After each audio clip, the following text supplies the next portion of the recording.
So this year is really honestly the first year that I have really just not give a fuck. And like I say that a lot before, but I don't think I've really meant it.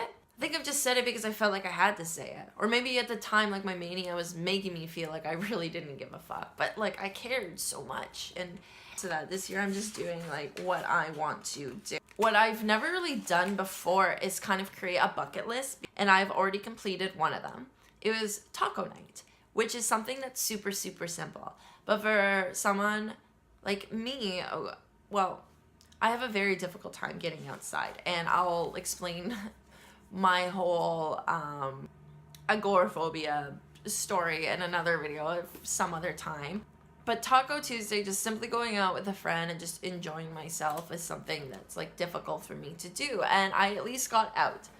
I want to perform more slam poetry, whether that be in Kingston or Toronto. A really big goal of mine would be to perform at an open mic in Toronto. Would love to perform music here at like a bar, an open mic here in Kingston. I've always talked about doing it. I really just want to get out and just do it. Just do it. Like, just perform a song. Like, it doesn't just go. You know what I mean? I want to go bowling. Because, like, who doesn't want to go? Like, come on.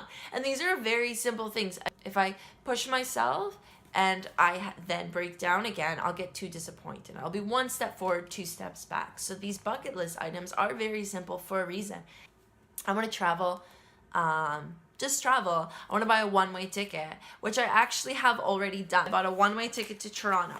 Usually I have to buy two because I'm nervous about how I'm going to get home or what's going to happen.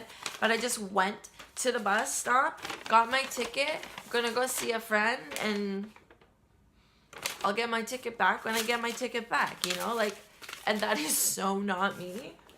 So not me. I'm scared shitless, but you know, you gotta do what you gotta do when you have to conquer these fears. And I do want to visit a spirit guide. I've always been very against visiting a spirit guide just because I'm very against people just like me, flesh and blood, telling me something that I can develop in my own mind from the collective consciousness. I don't need you to tell me. The resistance of that is probably what's keeping me from really advancing to the fullest potential that I really can. So I think just having more of an open mind towards all of that will really help me out and really be the puzzle piece that I'm missing, and hopefully things will start coming together. I want to try a kickboxing class, or at least try to get back into martial arts. When I was 6, my dad put me into Taekwondo, and I got up to a red belt with 2 black stripes until the place closed down. So I would love to be able to go back and get my black belt. All really simple things. Next year, or even, you know what, probably next month I'll add to it. Things will change. I'll take away things and make bigger goals. And honestly, why it is so hard for me to develop a sense of meaning behind making goals or appointments or having to-do lists or being organized. It has to do with something called executive functioning. Executive functioning is a set of cognitive abilities and skills that we develop. In my case, I wasn't necessarily taught, which is no excuse. There is no blame. Maybe I just didn't even listen, you know?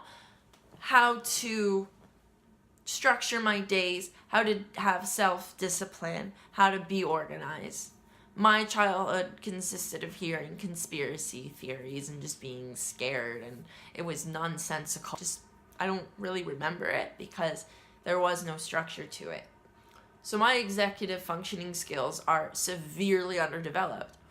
So I'm 24, but I still feel like I'm 16, 17, 18, and more than just a feeling, it comes out in tangible ways. I have yet to be able to maintain a job. I can't sustain friendships very well. I do have friends, but they're difficult to maintain. From the outside, it may look like I'm just a super entitled white chick, right? So my executive functioning skills, yeah, they're like underdeveloped. But what's awesome is that they can be developed. And I'm 24, yes, but I'm not going to be like this when I'm 26, 27, 28, 29. Like, I've come to terms with the fact that, yeah, I am a late bloomer, but that means I'm taking like more time to take everything in and to learn, and I am lucky enough to be able to experience life the way that I am experiencing it. It's had hardships, but I've learned a lot from what has happened. So I don't know, like, I have to still be grateful for that, I still feel. Because if you're not, then really, like, life is just throwing you gifts of wisdom, and you're just like, and the world's like, well, what's with the attitude, yo? And you're like, and like, if you do that for long enough, I just,